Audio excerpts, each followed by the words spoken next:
Welcome back. Nakaka-4 na sunod na panalo na ang Alab Pilipinas sa ASEAN Basketball League. At sa latest victory nila, pumutok na din sa wakas ang reigning local MVP na si Ray Parks.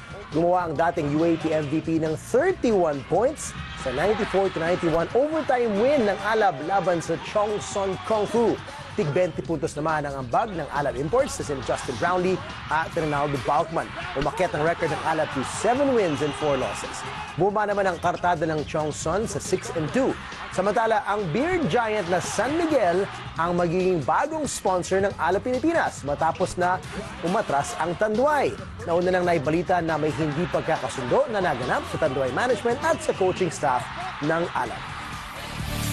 Nasa championship level na ba muli ang laro ng Alab Pilipinas? Well, let's talk to basketball analyst Martin Javier. March, welcome back to The Score. Thank you, Tim. Thanks for joining us. Okay, and nobody better than you who really follows ABL more than most of us to track this journey this season. Alala natin, nagsimula sila with their imports, si Okosa and si Ivan Johnson.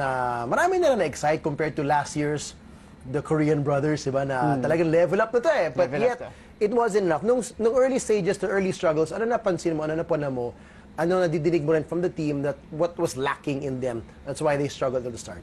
I think initially, you know, yung assertiveness din ni Reggie Okosa, because he plays aggressively on the offensive end, pero minsan nagkakaproblema siya on the defensive side. Si Ivan Johnson naman, at first at least, hindi siya masyado dumidiin sa games. I think we only saw him really go hard in that game against Hong Kong in Southern Stadium when he had like 30 points and everybody was getting out of his way.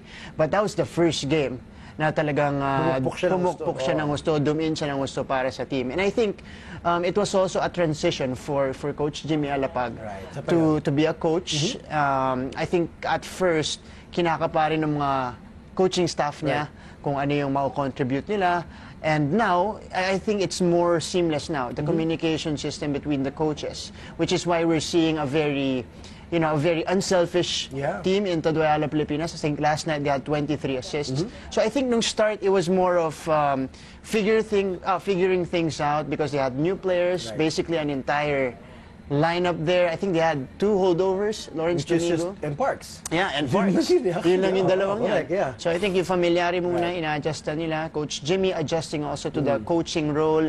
And the world imports, yun nga lang. Kasi this year, yung ABL mismo, nag-level up siya. It's on another level. Getting imports. Competitiveness with the new teams. With the new teams. The players are bringing in. And yung players talaga nila either have G League experience or NBA experience, so you need to level with those types of players and the coaches as well. They are world class. You see, Coach Charles Dubé, he came from Canada, France, the Spurs as well. Yung coach ng Saigon, he is the reigning coach of the year in Canada. He is the coach, the champion coach in the recent Jones Cup. So, iba na talaga yung kalibre this year. So, I think yun muna yung kinailangan i-figure out nung Alab. Yung parang mag-adjust muna ako kung anong level of competition this year. And then we'll figure out the pieces to put there. Let's break that down. So, some of the pieces, I think integral din dyan yung Ray Parks. Kasi last year, reigning local MVP, he was one of the leaders kasi nga their imports were not of this caliber, so he was still one of the go-to guys, the go-to guy on that squad. He is the go-to guy, And then, this year, parang since nagkaroon ng mga NBA veterans na imports, parang you have to take a step back. And dun na nga pa, si Ray, I could see it in him na parang, ano na ba yung role ko dito? Tentative siya. But last night, when you saw him score 31, it was just free-flowing. Hindi siya, hardly saw him force his shot. He wasn't too much aggressively looking for shot. Parang just within the system, and he just was able to get those points. So, what kind of, in terms of having that game, the points and the kind of game it was for him, anong validation din for Ray sa kanya ngayon sa role na dito? Kasi syempre, mahirap din mga pa na yung dalawang import mo, Justin Brownlee at Ronaldo Balkman, lahat ng international experience sila. So, ano yung key dun for Ray and for Coach Jimmy to understand and communicate to Ray what his role is now in the team? I think kagabi yung nangyari was, you know, Brownlee and Balkman were struggling from the field. So both Coach Jimmy and Ray Parks recognized that. So doon na dumiin si Ray. Doon na siya dumiin.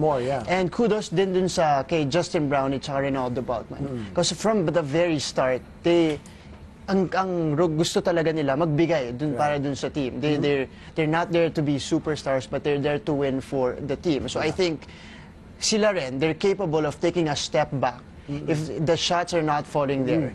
Thus, making Ray Parks excel more as the third option. Minsan last night as a first option. It's a good thing for Bobby Ray Parks because this is easily the best game for him this season. Yeah. Shooting-wise, this is the best game for him.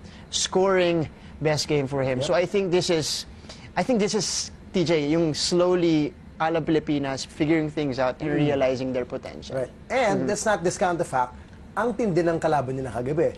Number 2 team. It's no joke. They were 6-1 coming into this, the number 2 team in the league. And I was talking to Coach Jimmy prior to the game nga. Sabi ko, Coach, I'm curious dun sa 5 games na nandiyan na yung dalawang bagong import, si Justin saka si Ronaldo.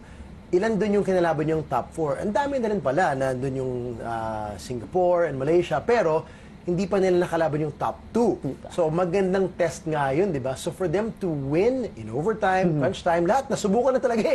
Pating crunch time level, nasubukan na eh. How important is it for them to realize, we played well, we won, but we also beat a really good team. Really good team. Ang maganda dyan, TJ, they did it in back-to-back games. They won a nail-biter against Saigon. Right. I think Saigon's one of the top teams in the league. And they won against Chongson Kung Fu in overtime. I think for them to be able to do that, ang laking confidence booster done for them. Because when you see Chongson, they're a very disciplined team. Yep. They don't make mistakes a lot, and they have the right pieces on their team. You have Justin Howard there. That's solid 4 core, diba? Solid 4 si core. Tucker, Howard, and then yung dalawang Philam, si McCain at si Chongson. Kahit yung Lucas din nila, magagaling din. Okay, yes. They're also good outside shooters. Si Carman, he had some solid shots kagabi. Yeah. Exactly. And they're a very lengthy team. So I think, ayun nga yung naging question nung una sa Ala Pilipinas. I think the biggest question mark at first for Ala Pilipinas when they acquired Bogman and Brownlee. Magandang mix. Magandang mix. Bogman and Brownlee, when they acquired them, how would they fare against teams with taller centers, with taller players? Kasi maliit sila eh. Wala tayong 7-footer. Ibang mga 7-footer. And it was answered right away with their, I think, 3 or 4 games. They faced Singapore, they faced Mono. That had like a 7'5" center.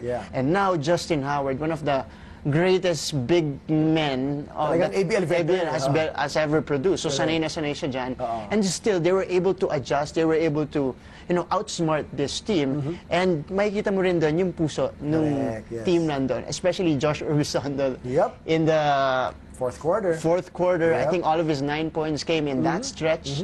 So doon mo makikita yung mental toughness and yung character nung Ala Pilipinas team. And I think, there's nowhere to go but up for them. They have how many games left? 7 and 4, 9 games left in the season. They're peaking at the right time. And they have a busy schedule this month of January. Very busy. This month, parang 7 games in January, and ang dami nilang sunod-sunod na laro. The other pieces, you mentioned already Joshua Bistondo, and some of the guys, their impact might even not show in the stat sheet, but you can see it in the game. Rico Meyerhofer in solid minutes. Lo Domingo was huge with those blocks and loose ball recoveries. Even just those 3-4 guys, and Robbie Celis had good defense as well. Ano na yung clarity na role nila at yung contribution na nakita mo for the team? What I like about Ala Pilipinas, kasi they're a very deep team. Yung league natin so far, it doesn't, yung mga teams nila, they don't rely so much on the bench. Not all are very deep. Yeah, they have some really solid cores, pero they're not that deep. Maybe they use 1 or 2 players off the bench, but they're really not going to contribute that much in the game.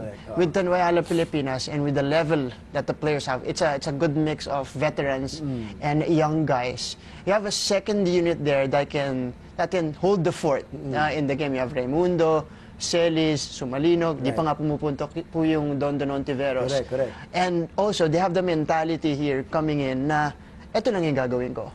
Ito lang yung role ko. And I think I saw that with Rico Meyerhofer. I think he was inserted in the starting 5 for about last night. For the first 5 minutes, andun siya. For 5 minutes, andun siya. And yung role niya, very defined. Siya lang yung offensive rebound guy, blue-collar guy nila. So I think Coach Jimmy, now that they're at this stage of the season, now that they got games in with their newest world imports, I think mas nalilinawan na yung mga roles. Kasi to begin the season, Lawrence Domingo, he struggled with his game. But now, basing it from the Saigon game and last night, mas alam na niya yung role niya. Komportable na siya. Komportable na siya dun sa ginagalawan niyang sistema. And I think that's that's a good sign for Alab. All right, well, we will see. They've got some road games up ahead para sa Alab, and as you said, nowhere to go but up. So very exciting times to see Alab Pilipinas clicking at the right time. And we'll see how far they go coming into the playoffs. Marts, maraming salamat. Thank you, Thank you. Tej. For more sports updates, keep watching The Score. And don't forget to subscribe.